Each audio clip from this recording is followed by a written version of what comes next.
How AI is turning hackers into supervillains. At 9:42 in the morning, a finance employee approved a payment.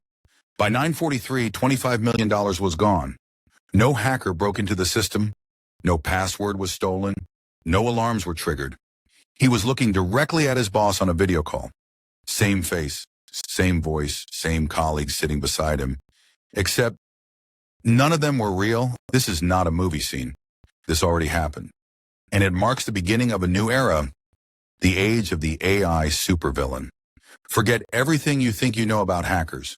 No hoodies, no dark basements, no elite teams typing through the night. Today's cybercriminal can be one person, one laptop, and one AI tool.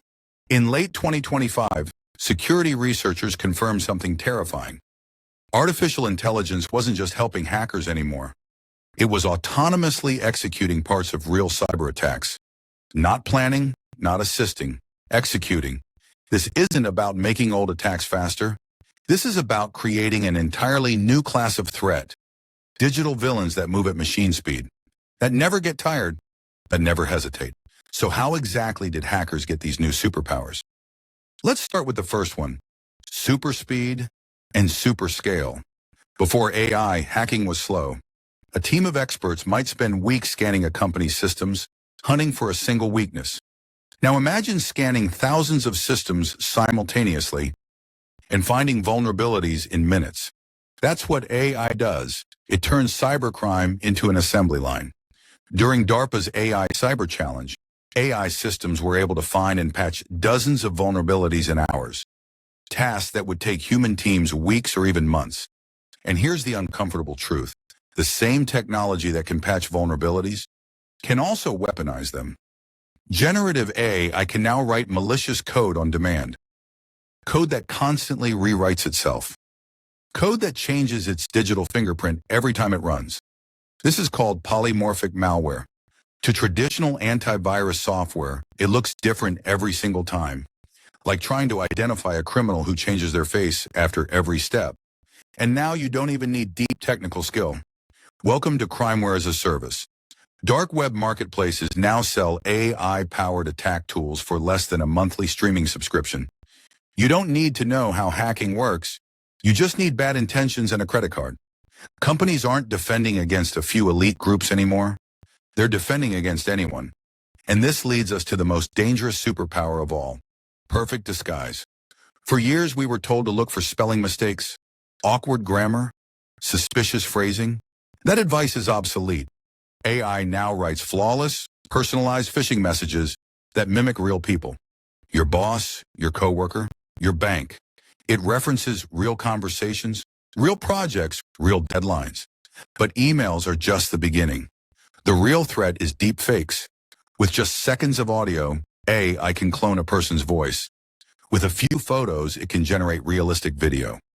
Reports show deepfake-related fraud has increased by over 2,000% in just 3 years. And most people can't tell the difference. That $25 million theft didn't happen because someone was careless. It happened because the human brain is wired to trust faces and voices. The employee wasn't hacked. He was convinced. That's not cybercrime. That's psychological warfare. And now comes the most unsettling part. The attacks are no longer always coming from the outside. They're coming from inside the system itself. Companies everywhere are deploying AI agents, tools that schedule meetings, summarize emails, access private files. They're helpful, efficient, and trusted, but they don't have judgment. Attackers have discovered a technique called prompt injection. Instead of breaking in, they simply talk to the AI. They trick it into ignoring its rules, into leaking sensitive information, into performing unauthorized actions. No passwords are stolen, no malware is detected. The breach looks like normal activity. It's the perfect crime. An attack that doesn't look like an attack at all. At this point, it sounds like the villains have already won. But this story has another side, because for every supervillain, a superhero is rising. The rise of AI-powered attacks has triggered the rise of AI-powered defense. Traditional cybersecurity works like a guard with a list of known criminals. If the threat isn't on the list, it gets through. AI defense works differently.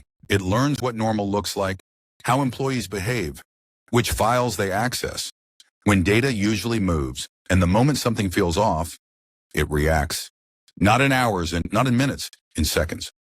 Defensive AI doesn't ask, is this a known attack? It asks, why is this happening right now? Why is this account awake at 3 in the morning? Why is this file suddenly being copied? Why is data leaving the network? And it can shut things down before a human even notices. Researchers are also training AI models to detect deepfakes, spotting subtle flaws in audio and video that human eyes miss completely. This is no longer humans versus hackers. It's AI versus AI, an arms race unfolding in real time. We've entered a new era of cybersecurity, one where AI has undeniably turned cybercriminals into supervillains, faster, smarter, more convincing than ever before. But this is not a story about surrender. It's a story about evolution. The threats are real, but so are the defenses. Security is no longer about building higher walls. It's about having smarter watchdogs that adapt in real time. The AI supervillains are here to stay, but so are the AI superheroes, constantly learning, constantly evolving, constantly watching. The future doesn't belong to the strongest. It belongs to the smartest. If this changed how you see the internet, subscribe. And if you want to understand how intelligence, human and artificial, compounds over time, watch the next video on your screen. Because in a world run by algorithms, knowledge is the ultimate defense.